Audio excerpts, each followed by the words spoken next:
À chercher absolument le spectacle, ce week-end, un nouveau format était proposé par la F1 et ça n'a pas vraiment porté ses fruits. On va en parler plus longuement dans ce podcast. Salut à tous, bienvenue sur Stop & Go. Aujourd'hui, on va parler du Grand Prix de Bakou qui s'est déroulé le week-end dernier avec un double victorieux, du coup ce week-end, nouveau format oblige, qui est Sergio Pérez. Et on va rentrer directement dans le vif du sujet, donc avec cette victoire de Pérez, qui fait le plein de points, puisqu'il en marque 25 et 8 le samedi, donc ça commence à faire beaucoup. Et il revient surtout dans la course au titre face à Max Verstappen. En course, c'est simple, la vitesse des Red Bull, elle était absolument phénoménale. On le sait, hein, l'impact du DRS de la Red Bull, il est énorme, et c'est simple, en course sprint, lors du dépassement de Pérez sur Charles Leclerc, la différence était de 26 km/h, 346 pour Pérez, 320 pour Leclerc. C'est assez énorme, et donc tout simplement les Red Bull en course, elles ont été très dominantes. On va voir que ça n'a pas du tout été le cas en qualif. Pérez dans ce Grand Prix, donc on parle de la course d'abord puisqu'on va parler plus longuement du sprint juste après. Pérez donc sur cette course, il avait un très gros rythme, hein. Dès le premier relais, ça s'est vu, il était proche de Verstappen, et surtout il a commencé à tout simplement revenir sur Verstappen en fin de ce relais justement. Alors, j'ai pas bien compris pourquoi Verstappen dégradait beaucoup plus ses pneus, puisque au bout d'une dizaine de tours, il était déjà vachement en galère avec ses pneus arrière en particulier, et il glissait dans toutes les sorties de virage. C'était assez étonnant de voir ça, mais en tout cas, Pérez est revenu très fort dans ce premier relais, en fin de premier relais. Et il a eu un peu de chance en plus, puisqu'il a eu la safety car. Safety car donc qui est arrivé pile au bon moment pour lui, parce que Verstappen venait de s'arrêter. Et c'est donc lui et Leclerc qui en ont profité pour passer Verstappen. Verstappen a très vite repassé Leclerc par la suite, mais quand même, ça a permis à Pérez de garder la tête. Jamais vraiment inquiété pendant toute la course, j'ai envie de dire. Verstappen est très rarement, voire quasiment pas rentré dans la zone DRS de Pérez. Et globalement, j'avais l'impression qu'il manquait un peu de rythme Verstappen pour aller chercher la victoire sur la durée, tout simplement, face à Pérez, qui, je pense, serait passé peut-être. Après, c'est difficile de refaire la course, mais en tout cas, même sans safety car, je pense que ça n'aurait pas été une course facile pour Verstappen parce que Pérez était très vite. Voilà pour Red Bull, on est rentré tout de suite dans le vif du sujet, vous avez vu, 2 minutes de podcast et boum, on a déjà tout dit sur les vainqueurs de ce week-end. Derrière donc on a Ferrari bien sûr, dont on va reparler un peu plus longuement tout à l'heure, et derrière après donc Ferrari, Aston Martin et Mercedes, en petit manque de rythme ce week-end j'ai l'impression, surtout par rapport à Ferrari, mais j'ai plus l'impression que c'est Ferrari qui est repassé devant sur ce week-end. Je pense que ça va faire un peu le yo-yo toute la saison, mais c'est vrai qu'Aston était un petit peu en deçà, en particulier Stroll qui était plus à la bataille avec Russell, là où Alonso, je pense, a encore une fois, à la Alonso, surperformer cette voiture pour l'emmener en 4e place de la course longue. C'était quand même une sacrée performance, je pense, parce que l'Aston avait l'air un peu moins bien ce week-end quand même. Pareil pour les Mercedes, ça a été plus difficile que sur les Grands Prix passés, en particulier en qualification, quand on compare à Melbourne, où ils font une première ligne. Là, c'est quand même vachement plus dur. Je voulais parler aussi rapidement de McLaren pour finir un petit peu ma petite intro où je survole un petit peu toutes les performances des équipes, avec une voiture qui a sacrément progressé ce week-end, plein de nouvelles pièces, un nouveau fond plat notamment pour McLaren, et elles ont l'air d'avoir bien marché ces évolutions. C'est simple, dans le Grand Prix, c'est une 9e place pour Norris, 11e pour Piastri qui échoue juste à la porte des points, et en sprint c'est un peu plus difficile, 10e place pour Piastri qui rentre pas dans les points puisque en sprint on ne marque que les 8 premiers marquent des points, donc malheureusement il n'est pas dedans, et Norris qui finit 17e je crois, mais en tout cas c'est pas le reflet vraiment de la performance de la voiture, qui ce week-end était sacrément performante, comme je disais. Norris qui a eu un petit souci, on va dire, en qualif, la qualif du samedi matin, la qualif donc pour le sprint, tout comme Yuki Tsunoda qui n'avait plus de pneus neufs tendres, qui était pourtant obligatoire pour participer à cette fameuse SQ3. On va en reparler plus longuement du format sprint, mais en tout cas ils n'ont pas pu prendre part à cette SQ3. Et donc Norris n'a pas pu vraiment défendre ses chances dans cette 3e partie des qualifications le samedi matin. On va donc maintenant attaquer sur le gros sujet du jour, on va dire, avec donc le fameux format sprint, tout nouveau format. Si vous me suivez sur les réseaux, YouTube, déjà vous l'avez en short sur cette chaîne. Si vous me regardez en vidéo actuellement, si vous êtes en audio, sachez que vous pouvez aussi me suivre sur TikTok et Instagram. Et de cette façon, vous avez plein de petits formats courts qui vous expliquent, qui vous résument un petit peu l'actualité, les courses, etc.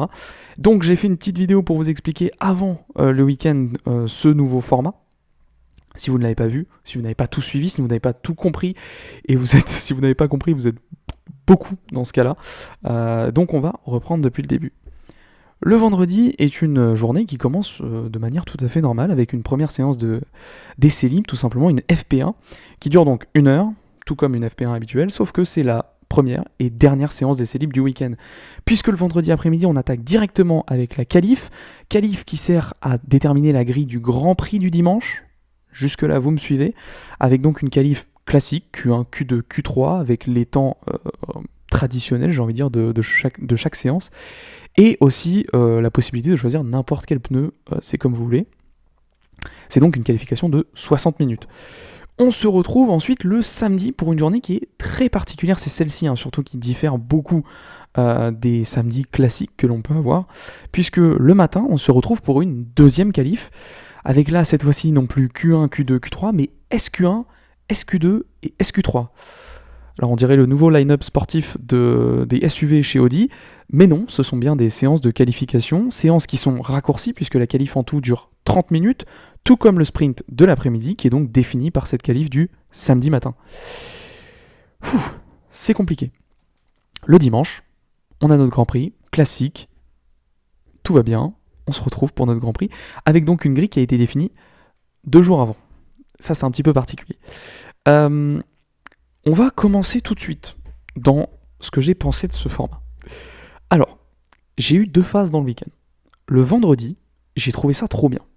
Pourquoi ? Parce que le vendredi, alors c'était à chaud, attends, parce que depuis j'ai eu le temps de réfléchir, mais le vendredi, d'habitude c'est vrai que c'est pas l'éclat total. Moi j'adore, perso, les essais libres, parce que je suis un grand malade fan de F1, mais je peux comprendre que quand on regarde la F1 juste parce qu'on aime bien, comme par exemple je peux regarder l'IndyCar, je pense pas que je me materai des grosses séances d'essais libres d'IndyCar, tu vois, parce que j'aime beaucoup et je regarde de plus en plus, mais de là à mater les essais libres, peut-être pas non plus, tu vois, et de là à kiffer les essais libres, encore moins.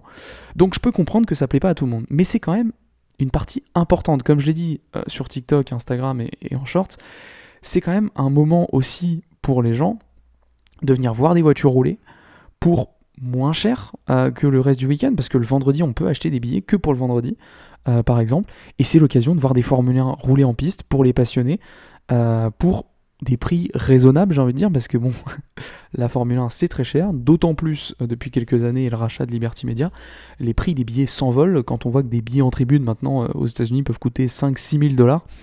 Je me dis que autant, je veux dire, il y a quelques années, pour 5-6 000 $, vous étiez le pape, vous étiez dans le paddock club et tout et tout. Bref, je vais pas m'attarder sur les prix des billets. Mais en tout cas, c'est quand même une journée qui est assez traditionnelle en F1.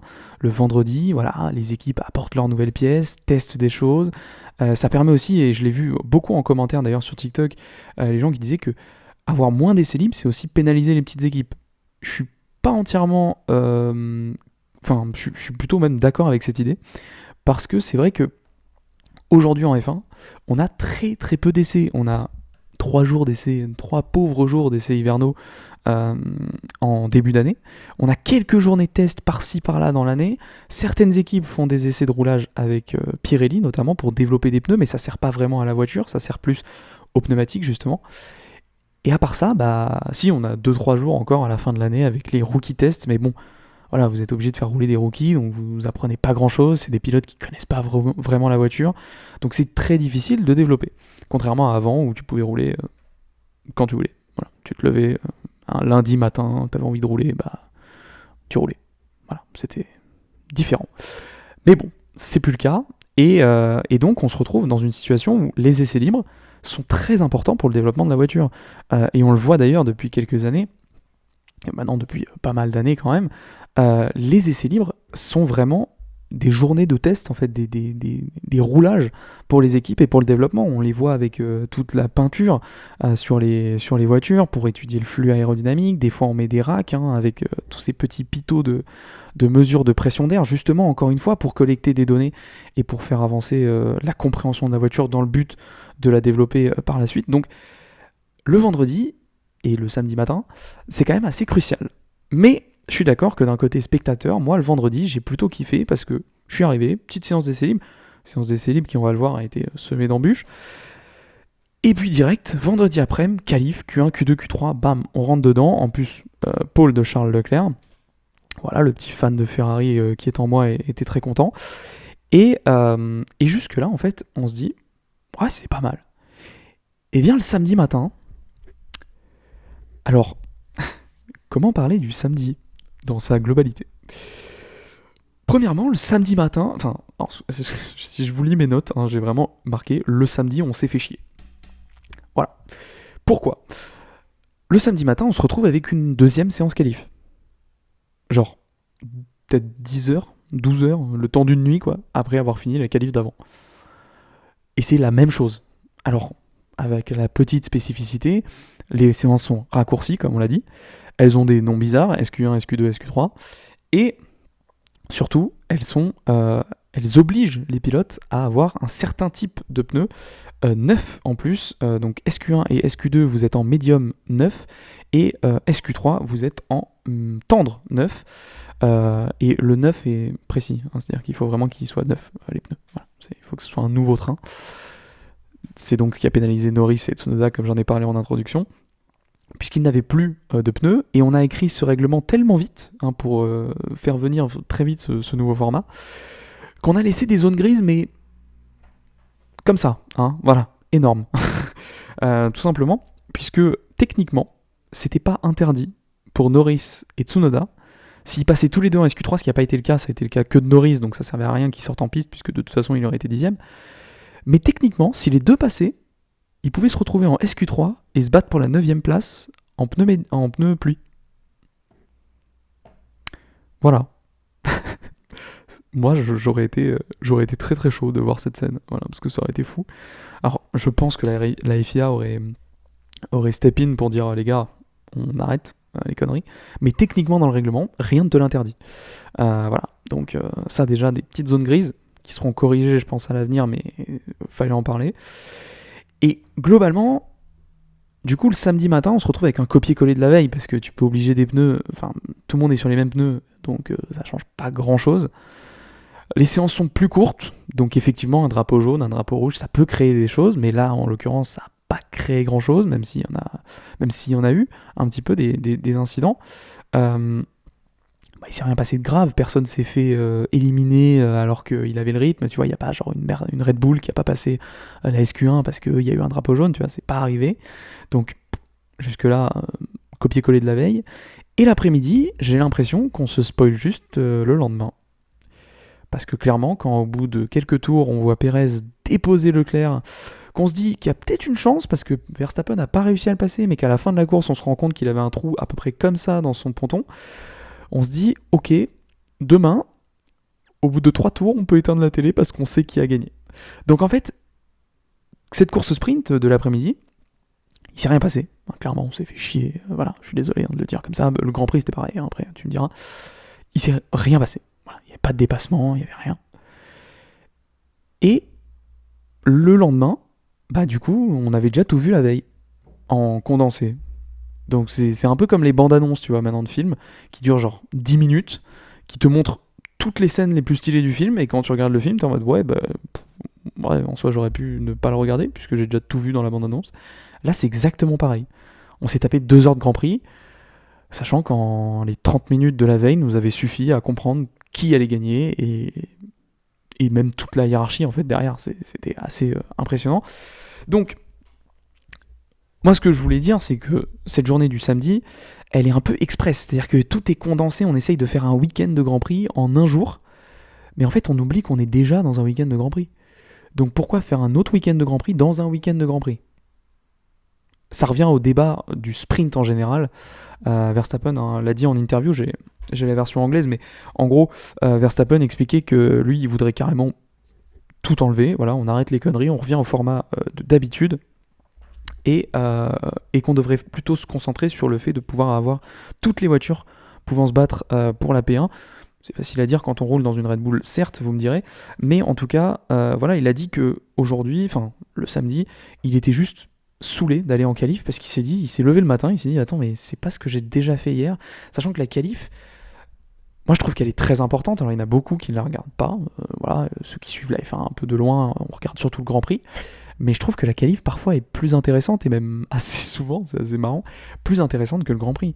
Parce que la qualif, c'est vraiment le moment où tout le monde se met à 110%.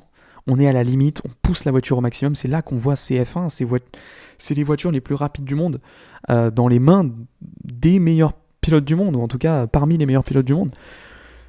Et ça, je trouve ça super excitant, et quand on en fait deux, bah c'est comme le Grand Prix en fait, hein. C'est-à-dire que quand tu fais 2 fois les deux, hein, c'est-à-dire que tu fais 2 qualifs, 2 Grands Prix, même si hein, c'est des mini, bah tu désacralises un peu le Grand Prix, ce fameux moment du dimanche, où tu te retrouves pour voir les feux s'éteindre.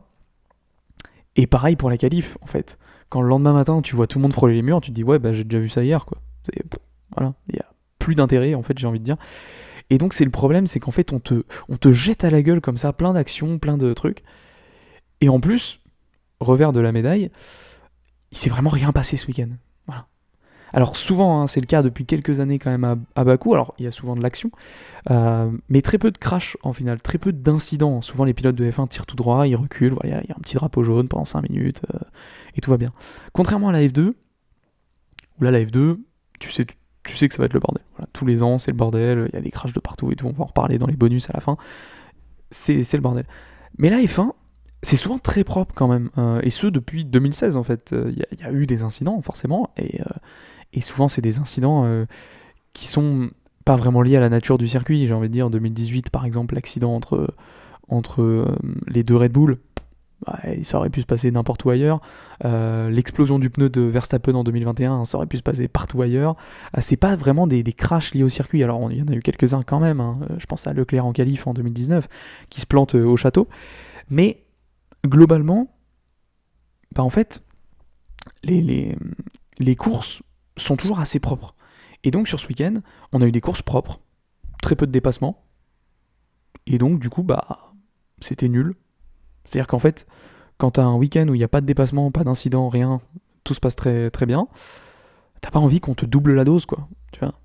Et je pense que du coup, la F1 est vachement desservie sur ce nouveau format par le week-end qu'on a eu, parce qu'en fait, on a eu un week-end globalement quand même assez nul, et donc, en termes d'action, je parle, hein, et donc, bah, le nouveau format, bah, en fait, en pâtit énormément, parce que si d'un coup, on avait eu un Grand Prix fou, un sprint avec une remontée, etc., là, ça aurait été beaucoup plus intéressant, et je pense qu'on aurait eu tous un avis très différent sur ce sprint.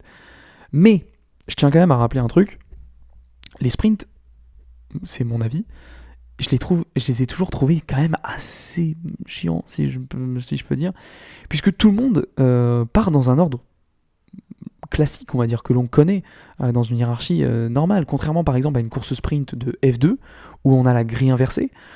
Je suis pas pour, hein, je dis pas que je suis pour la grille inversée, mais au moins c'est un artifice qui permet de mixer un peu tout le monde et d'avoir de l'action. Alors qu'en F1, bah, tout le monde part dans le même sens, et en plus c'est une petite course, donc t'as pas le temps de faire grand chose, tu peux pas jouer de la stratégie. Donc ça a toujours été quand même assez relou dans l'histoire, j'ai envie de dire, du sprint, même si elle est très récente.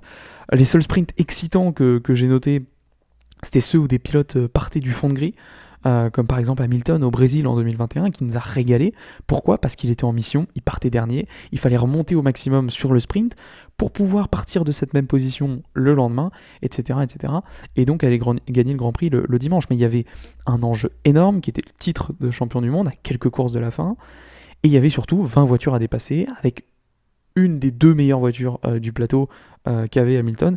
Donc clairement, là il y avait de l'action, il y avait des choses qui se passent. Alors que bah, quand il n'y en a pas, quand il n'y a aucun enjeu, il n'y a aucun pilote de pointe qui part du fond, bah ça change rien, parce qu'en plus, au mieux ça vous rapporte 8 points, au pire vous pétez la voiture, sachant que maintenant, péter la voiture, ça a un vrai impact.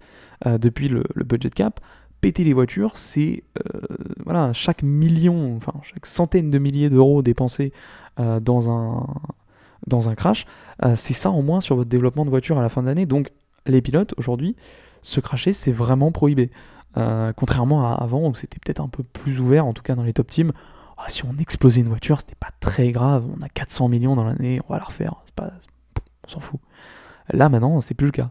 Donc en fait, les pilotes, ils avaient 17 tours, je crois, à faire. Ils ont 30 minutes de course, en gros 100 km à parcourir. Ils ont aucune stratégie possible puisqu'on n'a pas d'arrêt au stand. Enfin, on n'a pas d'arrêt au stand obligatoire, puis les pneus tiennent très largement la distance. On part dans un ordre habituel. On ne peut gagner que 8 points si on gagne la course. Si on gagne la course, seuls les 8 premiers marquent des points. Une position en plus, une fois que tu es dans les points, c'est que 1 point de plus. Tu vois, alors que pendant un Grand Prix, t'es mettons deuxième, tu veux passer premier, boum, le gap de points, tu passes de 18 à 25. Là, tu passes de 7 à 8, bon, au pire, ça change pas grand-chose à ta vie, quoi. Alors oui, vous allez me dire, chaque point compte, mais le bénéfice-risque, il n'est pas assez important, en fait, pour que les pilotes se mouillent. Donc ça nous donne des courses relativement chiantes. La seule chose que j'ai notée pendant ce sprint, c'était la petite remontée de Gasly, qui remonte à la P13. Mais sinon, je crois que je préfère le format sprint de l'année dernière, qui donnait déjà un petit peu plus d'enjeu au sprint, puisque le sprint définissait la grille du lendemain. Alors, ça avait ses avantages et ses inconvénients, puisque si tu avais un problème en sprint, que quelqu'un te rentrait dedans, par exemple, alors que tu avais fait une super perf en qualif, t'étais un peu niqué pour le lendemain, ça arrive. Mais pour le coup, là, il n'y a plus rien, il n'y a plus d'enjeu, il y a 8 points, voilà. Tout ce qu'on joue, c'est 8 points. Sachant que, on est d'accord, entre vous et moi, si vous partez dans une AlphaTauri le matin, ou une Williams, ou une Haas, ou quoi que ce soit, ou même n'importe quelle voiture autre qu'une Red Bull, vous savez que vous allez juste faire votre course, finir, et puis vous n'aurez pas les 8 points, quoi. Je veux dire, il n'y a absolument rien à jouer, et il n'y a aucun enjeu. Je clore ce débat donc sur le format que vous voyez, j'ai pas trop apprécié, mais je pense qu'on est beaucoup, en tout cas dans les retours que j'ai vus un petit peu partout sur les réseaux sociaux, etc.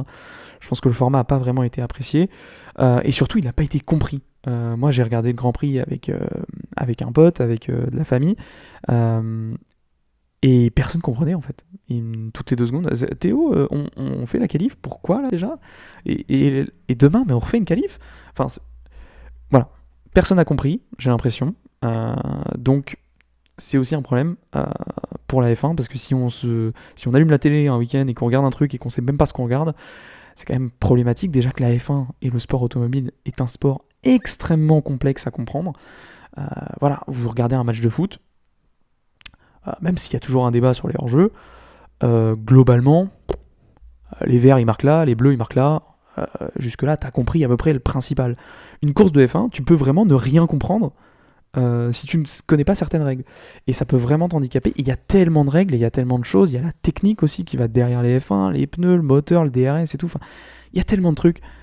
Faudrait arrêter de se compliquer la vie en plus. Ce n'est que mon avis, mais en tout cas, je clôt maintenant sur ce format. J'ai pas kiffé. Voilà, je le dis.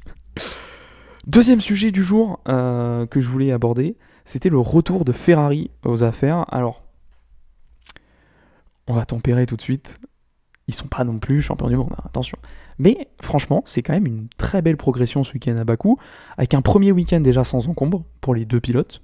C'est déjà pas mal, à part une petite touchette de Leclerc en qualif, en sprint shootout, parce que attention, ça s'appelle pas la qualif, d'ailleurs, hein, je reviens. Ça s'appelle pas la qualif le samedi matin, c'est le sprint shootout, attention. D'où les SQ, mes couilles. Je pars trop en roue libre, excusez-moi. Mais j'ai pas aimé. Bref, Ferrari donc qui fait un week-end en nette progression, sans encombre pour les 2 pilotes, pas de pénalité folle tombée de nulle part, pas de crash, pas de moteur qui explose ou quoi que ce soit. C'est propre, franchement, GG à vous. Il en manque encore, clairement, en course, mais en tout cas, avec les 2 pôles du week-end, puisque Charles Leclerc fait la pole en qualif le vendredi après-midi et en sprint shootout le samedi matin, ça fait donc 2 pôles qui montrent définitivement que Charles, pour moi, est l'un des meilleurs, si ce n'est le meilleur pilote sur un tour, sur le plateau. Même, je le mettrais devant Verstappen sur un tour. Et ça montre aussi que la Ferrari a beaucoup de rythme sur un tour, et que maintenant qu'on a vraiment trouvé, on a mis le doigt un petit peu sur ce qui n'allait pas sur cette voiture, c'était tout simplement une question de setup, de réglage et de compréhension de la voiture. Par contre, en course, ça dégrade pas mal, mais c'est en nette progression par rapport aux 3 premières courses. Fred Vasseur a confié quand même à Canal à l'arrivée de la course que le rythme sur le début de deuxième relais, donc juste après la safety car, n'était pas vraiment représentatif du vrai rythme, de la vraie différence de rythme entre Red Bull et Ferrari, puisque Red Bull poussait très fort pour faire 2 stops de base en stratégie, et ce n'est qu'après qu'ils ont commencé à calmer. C'est pour ça d'ailleurs que Ferrari, Aston et même je crois les Mercedes revenaient sur les Red Bull en fin de course, parce que tout simplement les Red Bull avaient trop bouffé les pneus en début de relais. Voilà, ça c'était l'analyse de Fred Vasseur, qui était plutôt satisfait quand même si forcément il ne va pas sauter de joie, parce que déjà de une c'est Fred Vasseur, donc si vous voyez Fred Vasseur sauter de joie un jour, je pense que c'est qu'il est champion du monde. Mais sinon, c'est sûr que forcément chez Ferrari on veut plus, on veut se battre pour la victoire, mais c'est quand même, je pense, un très bon résultat en tout cas pour l'équipe. Qui montre quand même qu'ils ont progressé. Ils ont beaucoup taffé pendant les 3 semaines sur des améliorations déjà qui vont arriver dans les prochaines courses, sur Miami, Imola et Barcelone. Ça va arriver très fort, enfin jusqu'à Barcelone en tout cas. Je pense pas qu'ils vont apporter grand chose à Monaco, parce que Monaco c'est pas vraiment le circuit pour apporter des nouveautés, parce qu'il faut avoir une voiture qu'on connaît bien, on est serein et on fait notre week-end sans problème.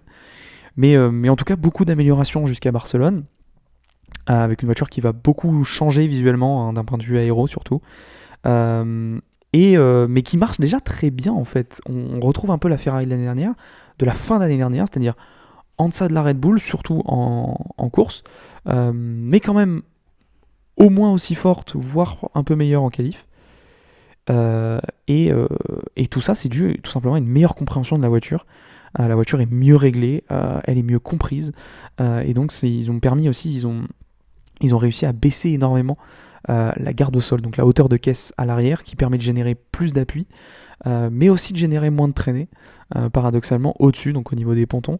Et donc tout ça, ça a permis à Ferrari de gagner beaucoup, notamment en sortie de virage, en traction, ce qui leur permet de gagner en vitesse de pointe. Ils n'étaient pas dégueux, franchement, en vitesse de pointe, en qualif, c'est-à-dire que sans personne devant, tous les 2 DRS ouverts, face au Red Bull, ça allait chercher des fois le meilleur temps et le record absolu dans le 3e secteur, qui objectivement est une ligne droite. C'est un virage, et puis après c'est pleine charge jusqu'au bout.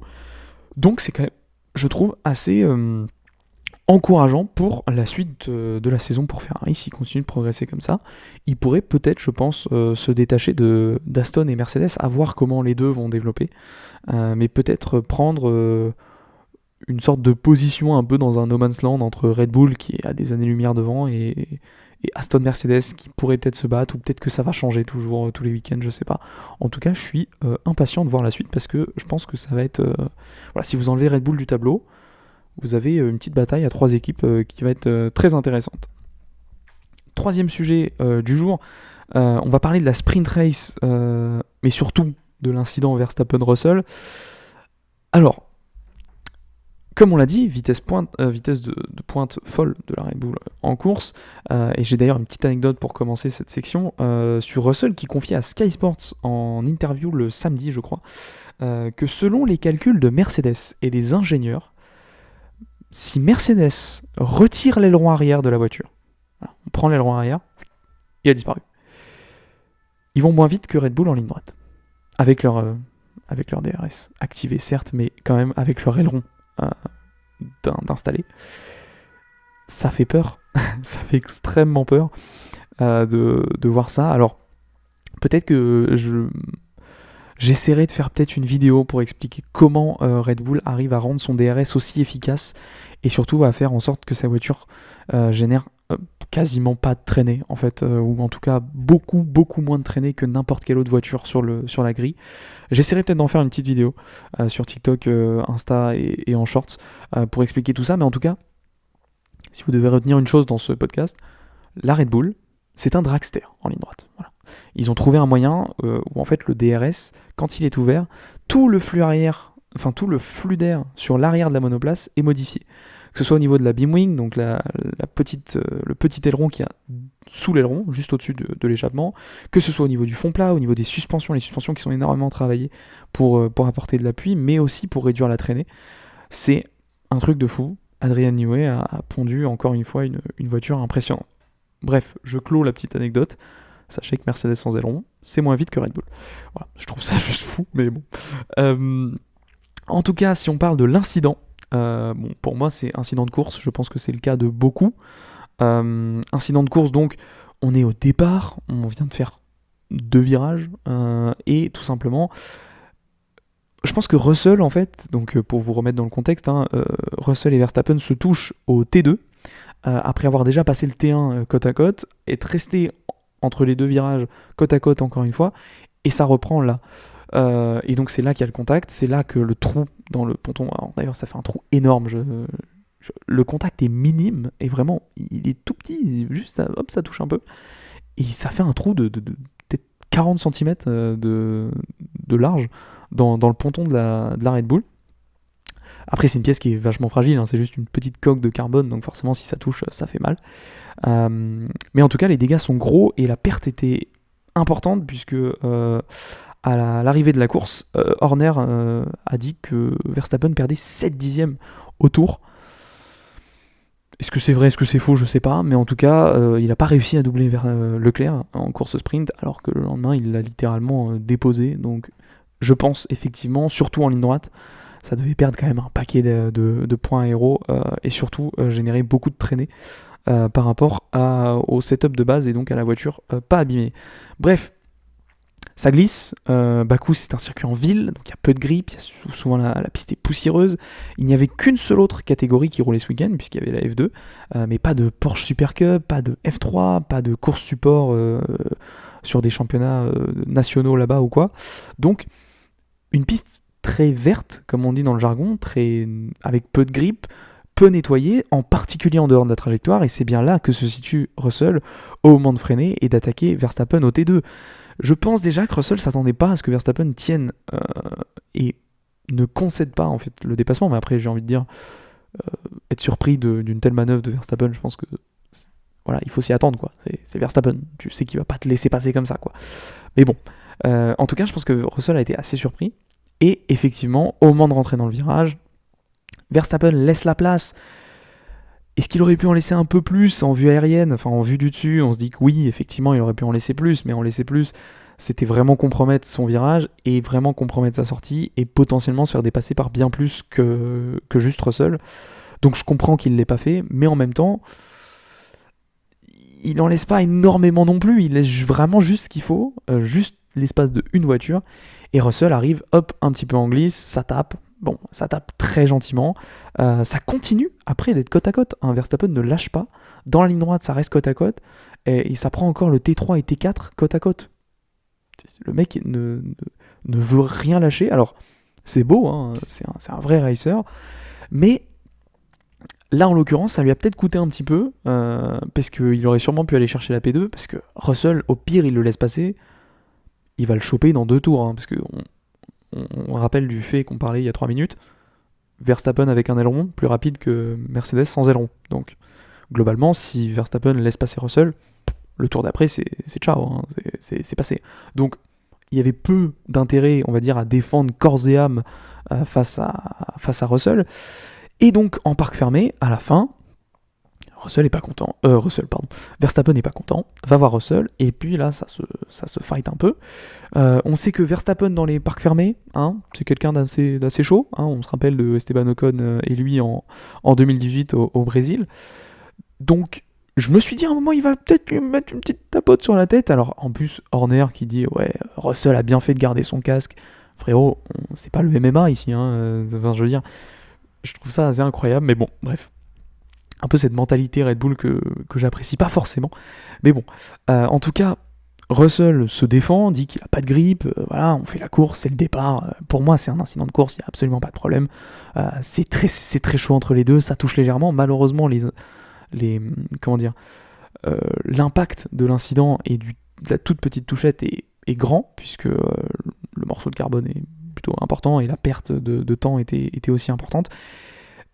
mais il n'y avait rien de voulu, enfin il n'y avait rien d'abusé, comme par exemple Russell, typiquement si on reprend le garçon, avait pu nous montrer sur certaines courses. Je pense aux États-Unis la semaine dernière, c'était il y a un peu plus longtemps, l'année dernière, où il prend Sainz, il le déquille le frérot, c'est-à-dire que vraiment il joue au bowling, T1, boum, c'est ciao, Sainz, c'est ciao.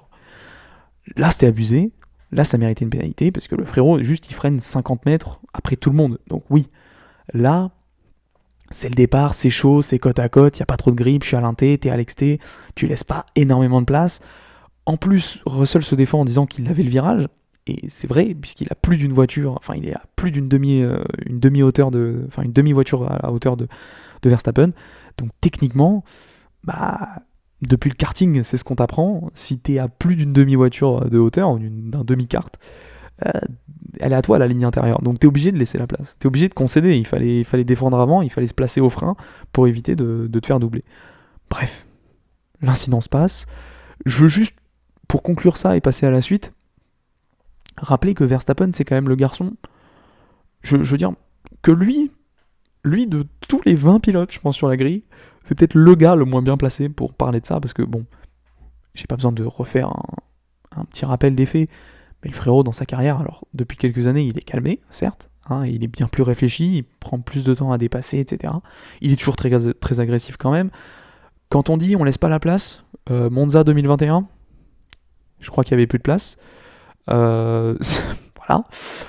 Si je dois me rappeler, Autriche, 2019, le frérot pousse Leclerc, littéralement, Leclerc a les 4 roues en dehors de la piste, donc ça met un petit coup de roue, hop, ciao Leclerc, moi je passe et je vais gagner le Grand Prix.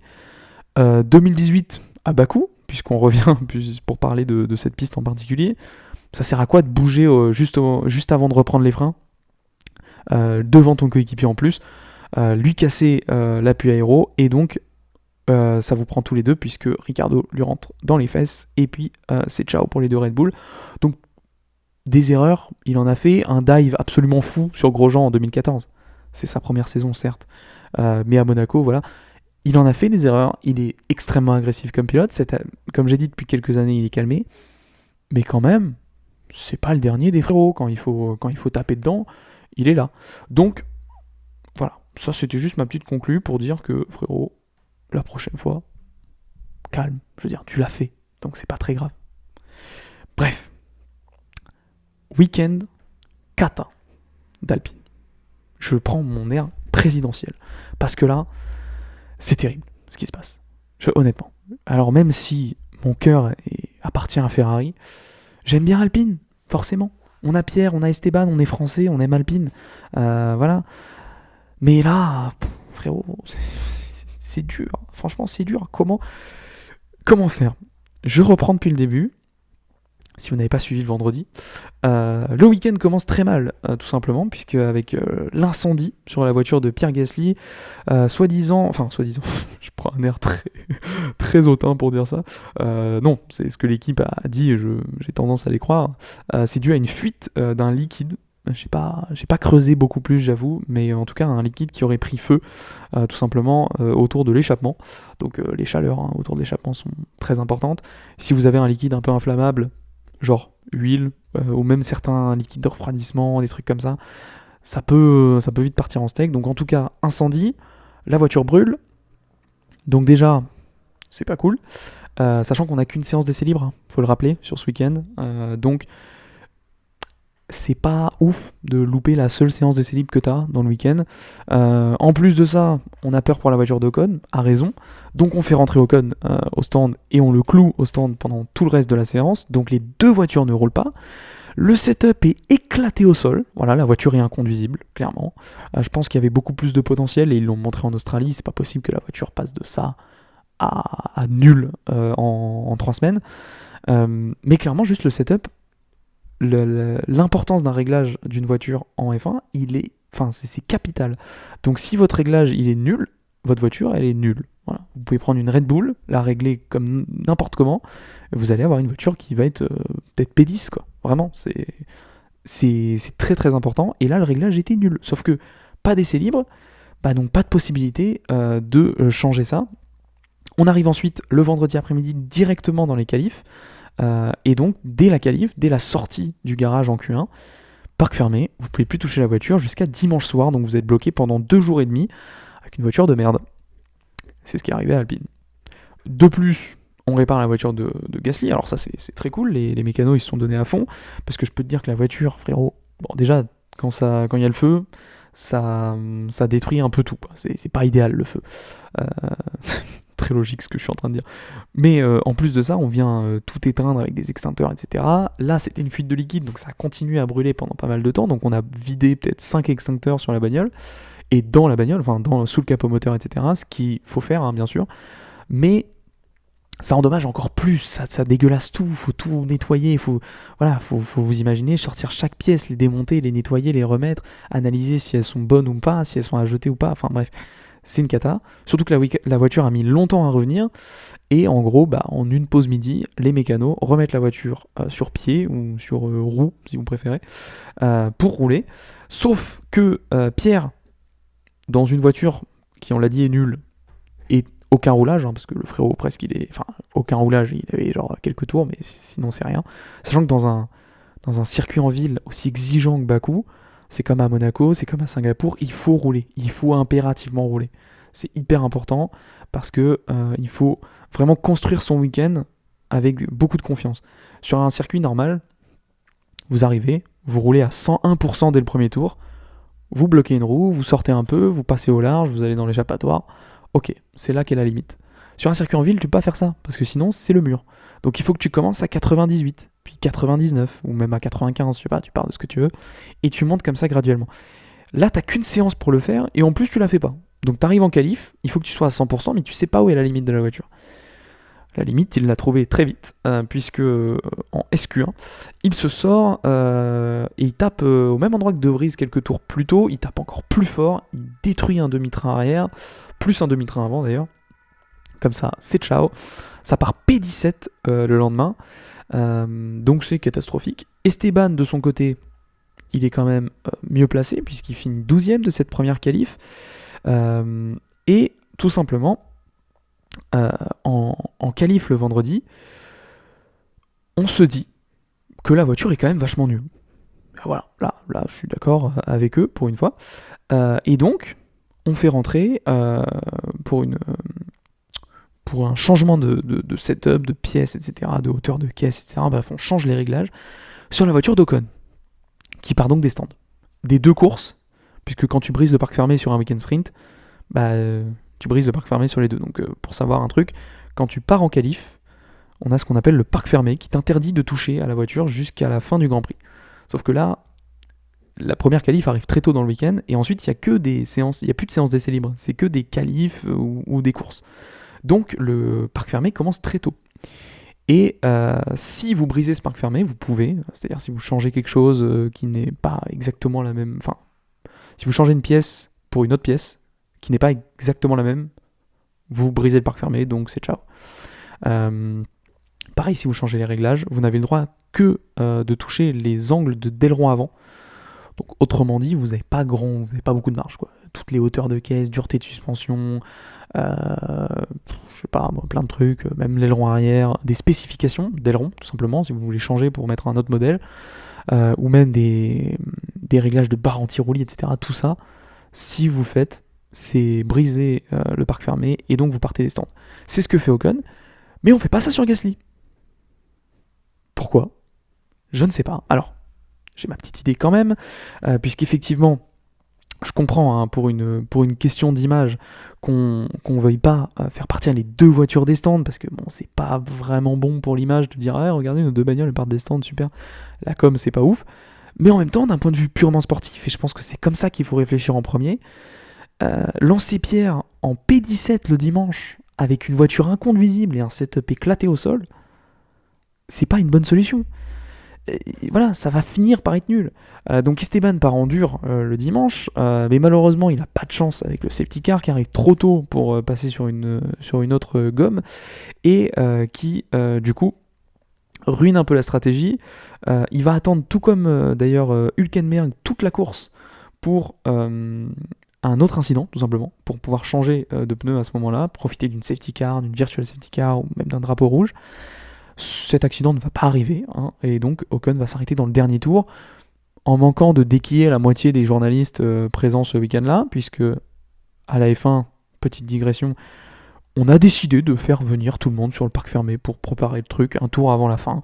C'était déjà arrivé en Australie, à Albon, mais bon, c'est pas grave. Là, il a carrément dû éviter des gens. Il arrive à 300 km/h quand même, plus de 300 km/h. On vient freiner, et dans une voie des stands, on est à 80.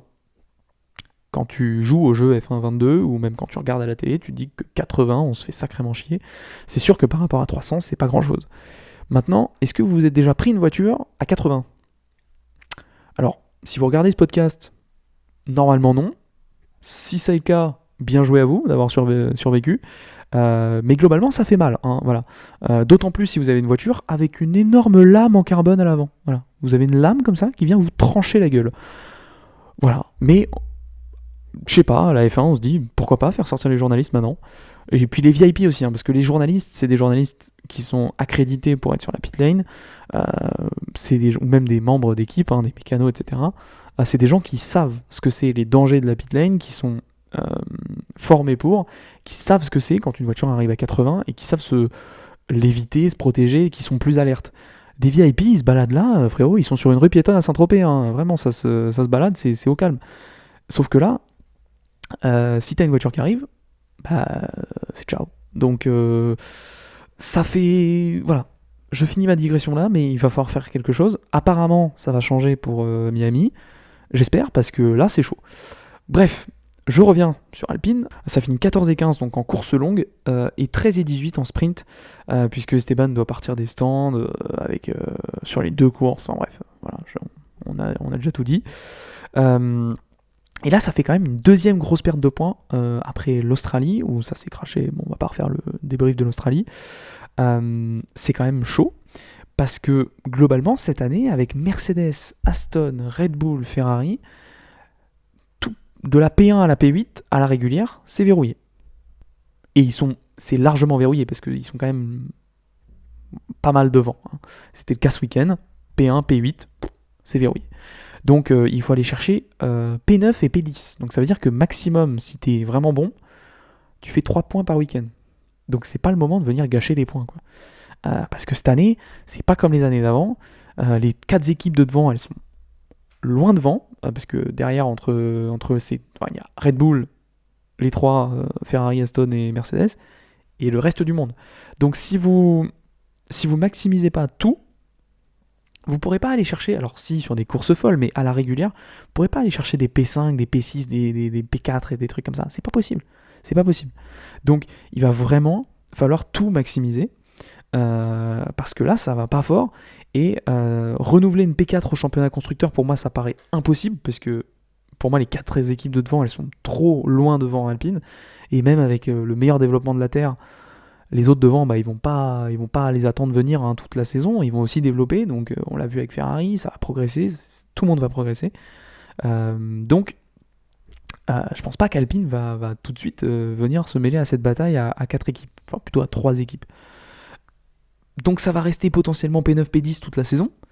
Donc aller chercher une P4 constructeur comme l'année dernière, renouveler la performance, ça me paraît impossible. Par contre, essayez au moins d'aller accrocher une P5, quoi. On va pas se faire battre par McLaren, alors qu'ils ont au début de l'année, ils avaient un tracteur, quoi. Début de l'année, les frérots, ils sont arrivés avec un tracteur peint en orange, quoi. Ils ont mis des sponsors dessus, et puis ça faisait une Formule 1. Elle était garée, cette McLaren. Alors là, ce week-end, ça va mieux. Il faut pas qu'Alpine se fasse prendre au jeu du développement face à McLaren. Alors si vous êtes fan de McLaren, ça va vous faire plaisir, tout ça, mais voilà, je trouve que c'est quand même dommage 2 week-ends d'affilée de venir gâcher tout ça. Il va falloir se réveiller et faire en sorte de revenir dedans. Voilà, Bref, j'en ai fini pour mes gros sujets du jour. Je vous quitte sur quelques petits bonus. Alors quand je vous dis je vous quitte, je suis sûr et certain que ça va encore durer un quart d'heure, mais je vais essayer de faire vite. On a, pour conclure un peu sur ce week-end, encore une fois, vu des dépassements très difficiles. Bakou, c'est un circuit qui est facile pour dépasser. Il y a une ligne droite qui dure une éternité. Alors, c'est pas une parfaite ligne droite tout le long, mais vous avez une pleine charge. En Formule 1, ça passe à fond depuis le début du 3e secteur, tout simplement. Tout le 3e secteur, c'est quasiment pleine charge, à part un virage. Donc, c'est très facile de doubler, il y a une aspiration énorme, il y a le DRS qui aide. En plus de ça, tu fais T1, T2 et boum, t'as une chance de dépasser. Donc, normalement, Bakou, on voit beaucoup de dépassements, on voit de l'action, c'est un peu comme Monza, c'est des circuits où on se dit partir dernier, et c'est pour ça d'ailleurs que Ocon a fait ce choix de partir de la voie des stands, parce qu'on se dit, ça vaut le coup, en fait. À Bakou, normalement, ça vaut le coup. La rime n'était pas faite exprès.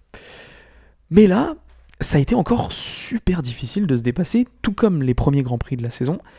Et en fait, j'en ai vu pas mal parler de ça, notamment le podcast P1 avec les anciens de chez WTF1, un podcast anglais, qui en parlaient, et qui disent qu'effectivement, on a des voitures qui sont de plus en plus efficaces, et c'est l'analyse que tout le monde peut faire, hein. On a des voitures de plus en plus efficaces, ça se voit, on gagne en temps au tour avec des secondes pleines par rapport à l'année dernière, c'est 2-3 secondes plus vite au tour que l'année dernière. On a réglé à peu près les problèmes de rebond, de porpoising, je sais même plus comment on dit, de marsouinage, voilà, des voitures. Donc les voitures ne rebondissent plus, les voitures sont bien plus efficaces aérodynamiquement, mais les voitures ont de nouveau énormément de mal à se doubler. Donc en fait, ça pose vraiment question sur cette nouvelle réglementation qu'on a mis en place uniquement pour ça. Voilà, il n'y avait aucun autre but à cette réglementation que de favoriser les dépassements. Si au bout de la 2e année ça marche déjà plus, c'est con, hein, vous me l'accorderez. Et surtout, 2021, on avait fin 2021, on était à l'apogée de la Formule 1 avec cette bataille pour le titre jusqu'au bout. On avait des courses qui étaient quand même assez intéressantes, même dans le midfield. Il y avait des dépassements. On a tout retiré, on a fait table rase pour cette nouvelle réglementation. On a eu plus de dépassements l'année dernière, c'est vrai, il faut le dire. Même si, personnellement, je préfère voir un peu moins de dépassements que des 26 km/h de plus, DRS ouvert, ciao. Mais bon, ce n'est que mon avis. Mais en tout cas, cette année, en plus de ça, on n'a même plus les dépassements. Donc on a des voitures qui sont plus lentes qu'avant, parce qu'elles restent plus lentes qu'à l'apogée 2020, et qui ne peuvent plus se doubler, clairement. Et là, c'est vraiment, on l'a bien vu, dès qu'on rentre dans la fenêtre, dans une fenêtre de 1 à 2 secondes de la voiture de devant, on commence à sous-virer, on commence à user beaucoup les pneus, à surchauffer les pneus, surchauffer les freins, et en fait, tu peux pas suivre, tout simplement. Même si tu te rapproches un peu, tu bénéficies. Alors, soit t'es dans une Red Bull, et à ce moment-là, c'est ligne droite, ciao. Mais si t'es dans une Aston Martin, une Mercedes, par exemple, ou toute autre voiture, d'ailleurs, mais je pense surtout, j'ai l'exemple en tête d'Alonso qui est resté dans les 2-3 secondes maximum de Charles Leclerc quasiment tout le Grand Prix, qui a jamais pu doubler, qui a jamais pu être une vraie menace pour Leclerc. Alors, des fois, c'était proche, c'était DRS ouvert, etc. Mais dans la vieille ville, il perdait tellement que il pouvait pas, ça suffisait pas en fait, les 2 secteurs de ligne droite ne suffisaient pas à rattraper tout simplement ce que tu pouvais perdre dans les virages, sur les freinages, sur les réaxels, etc. C'est juste très difficile de suivre, et ça me fait un peu peur parce que on va se diriger sur des courses qui vont ressembler vachement à ce qu'on avait avant, et donc des courses avec peu de dépassements, pas ouf, mais au final on change tout ça, on fait un tout nouveau règlement, et au bout de 1 an ça marche plus. Voilà, à voir comment ça évolue dans l'année, mais je pense que d'ici à 2026, qui devrait être la prochaine le prochain gros changement de réglementation, on va continuer à avoir des voitures de plus en plus performantes, et par conséquent, sûrement avoir des voitures qui vont se suivre de moins en moins facilement.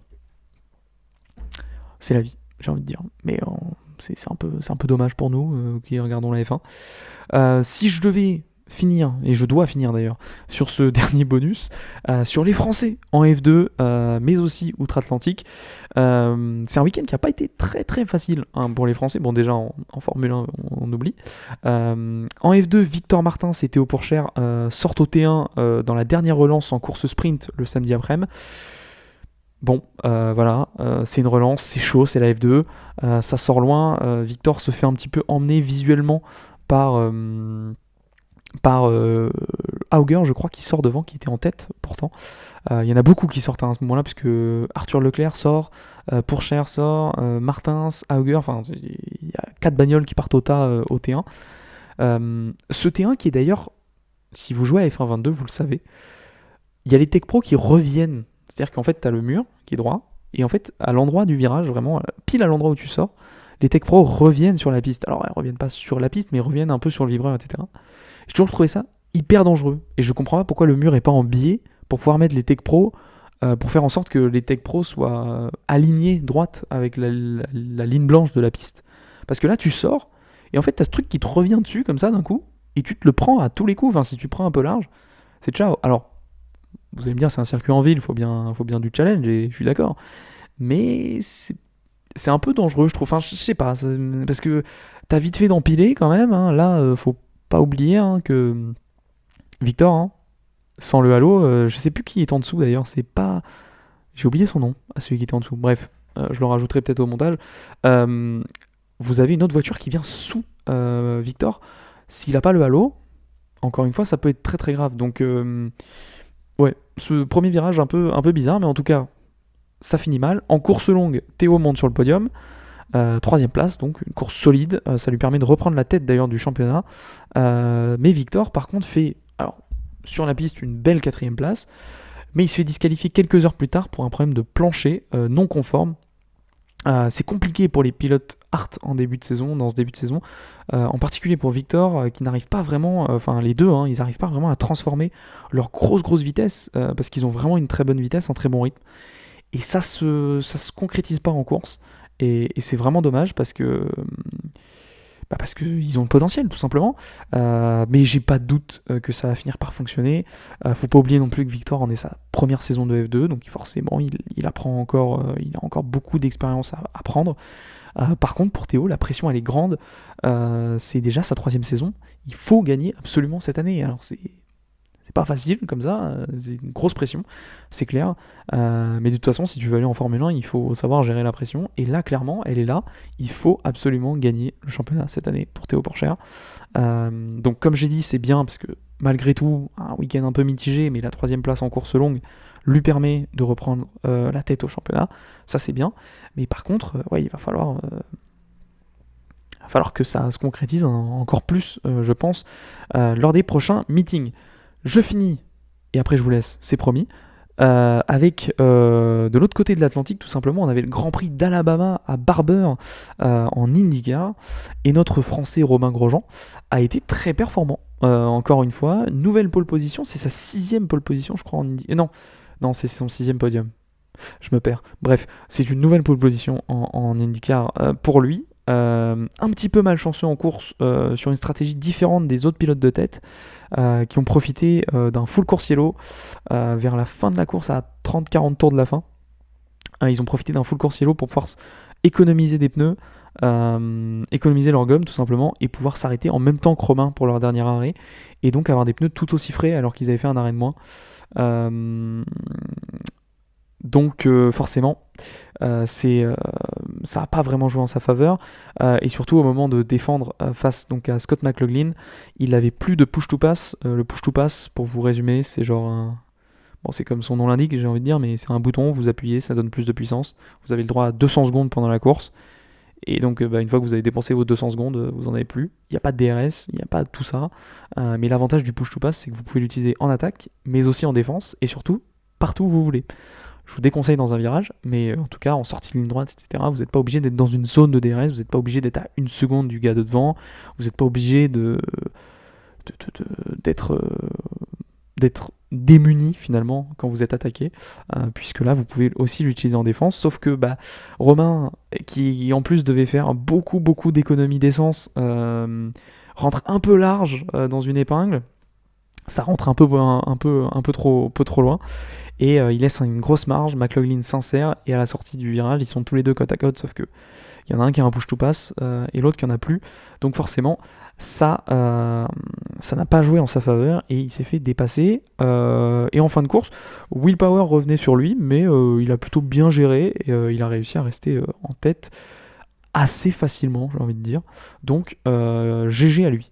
En tout cas, c'est quand même 2 podiums d'affilée après le Grand Prix de Long Beach pour lui. Et ça lui donne une P5 au championnat à seulement 15 points de la tête qui est tenue pour l'instant par Marcus Ericsson à l'entame donc de ce mois de mai qui est très chargé en IndyCar puisqu'on va avoir tout simplement tout d'abord le Grand Prix d'Indianapolis donc sur le circuit circuit routier d'Indianapolis, là où on avait d'ailleurs un Grand Prix de Formule 1 jusqu'en 2007, 8, je sais plus. Bref, jusque dans la fin des années 2007, je crois, si je dis pas de bêtises. Et tout simplement, après ce Grand Prix, les tests, les qualifs pour Indy 500, donc les 500 miles d'Indianapolis, et ensuite, fin mai, en même temps que le Grand Prix de Monaco, les 500 miles. Et je trouve que Romain, là, il s'est mis dans une bonne dynamique pour ce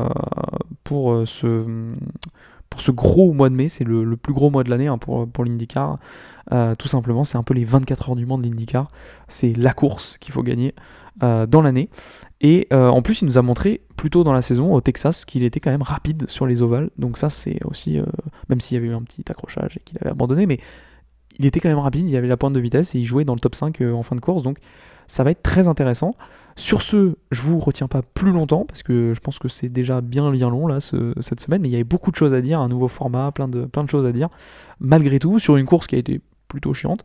Je vous laisse sur le mot de la fin. C'est d'ailleurs tout ça, c'est d'ailleurs le titre, je crois, de la vidéo. Mais trop de spectacle tue peut-être le spectacle en Formule 1. À méditer, je vous laisse sur une petite page philo là, voilà. Bref, je vais m'arrêter là. Salut à tous, n'oubliez pas de vous abonner et de liker la vidéo si ça vous a plu, d'écouter aussi sur les plateformes de streaming, c'est dispo absolument partout, de me rejoindre sur TikTok, Instagram et aussi sur les shorts, vous êtes de plus en plus nombreux d'ailleurs à regarder les shorts, ça fait plaisir, et donc tout simplement pour rester au courant de l'actu pendant la semaine. Sur ce, portez-vous bien, à la semaine prochaine, puisqu'on se retrouve déjà la semaine prochaine pour le Grand Prix de Miami. Ciao ciao.